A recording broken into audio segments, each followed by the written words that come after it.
review on my new jacket. So for the longest time, nang sinusuot ko lang lagi every ride, syempre mga usual na long sleeves or yung denim jacket. So this time, naisipan natin mag-invest na rin on riding jacket with protector. So bakit tong GTR Air 3 yung napili ko? So first nung pumunta ako sa Moto Market, I was expecting a budget of around 5,000. Sabi ko pwede na siguro yun, tapos naka-sale po. Pucha sadly, pagdating ko ron, wala na palang sale. Yun, so since nandun na rin ako, hanap ng mga jacket, and then nakita ko na gustuhan ko naman tong design, tong Rev 8 na GTR Air 3. In fact, mesh type siya, which is yun naman talaga yung hanap ko dahil napakainit dito sa Pilipinas. Before we tackle on the design, so what are the features? So meron siyang tinatawag nilang 3D air mesh fabric. It's a knitted fabric na open at sa 3-dimensional structure na talagang nag-i-ensure na magiging maganda yung flow ng hangin, no, during ride. Sa protection naman, it is equipped with C-Smart CE Level 1 protection. So may protection siya dito sa may elbow pads and sa shoulder. Unfortunately, for this model, wala siyang kasamang back protector. Although,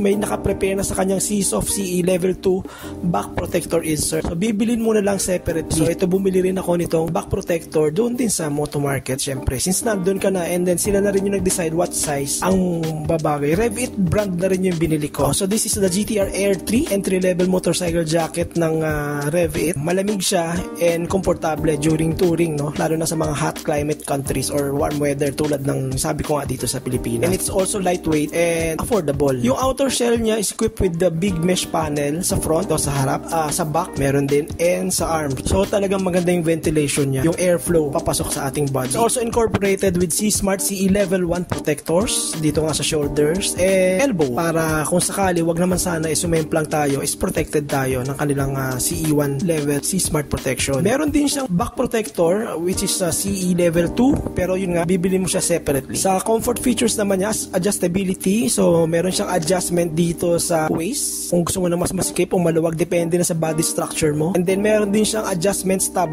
dito sa upper arm. Isang adjustment pa niya dito sa cuff. For me, negative lang sa akin yung button yung ginamit niya. Sana na ginamit niya is velcro para talagang eksakto yung gusto mong luwag, no, dito sa cuff. Pockets naman, syempre kailangan may mga lagayan tayo ng mga nik-anik during ride. So meron siyang 2 inner pockets sa loob, 2 slit pockets dito sa labas. Ko lang alam kung waterproof siya, no. In fact, tong buong jacket di ko alam kung waterproof, so hindi pa natin natatry yan. Another feature is meron siyang jeans loop dito sa likod para ikabit sa yung jeans, lalo na kung sport bike yung mga sinasakyan nyo, para hindi naman lumabas yung butt crack yung guhit nyo sa puwet, diba? Sa outer shell material niya, gumagamit siya ng 3D air mesh. So it's a knitted fabric, no? So mayroon siyang 3-dimensional structure that ensures yung good ventilation, no, while riding. Yung ibang part ng jacket is polyester 600D. And another safety features niya, yung sa visibility, is meron siyang laminated reflection on back. So meron siyang reflection panels para kitang-kita tayo lalo na sa gabi at sa madilim. And even yung logo niya is, I think, nagre-reflect din to. How I wish lang na mas maraming reflector siya, no? Pero anyway, pwede ka naman magsuot ng mga reflective vest kung talagang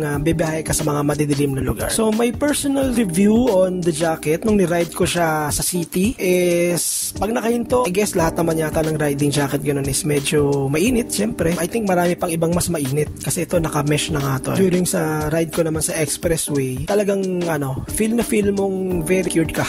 Inahag ka talaga ng jacket and walang any dragging, no, or wind drag habang tumatakbo ka na mabilis sa expressway. So yung bumabalot, yung mayakap talaga sa iyo yung airflow, at the same time hindi siya mainit and alam mong protected ka. Lastly, the price, no, for this jacket, ang total niya is kasama yung back protector which is sold separately, is umabot ako ng 13.1 or 13.5, di ko na maalala. So that's it. Expect to see more of this jacket, no, sa mga future rides natin. Paano mga paps, huwag kakamukhang matidaan. See you on the road.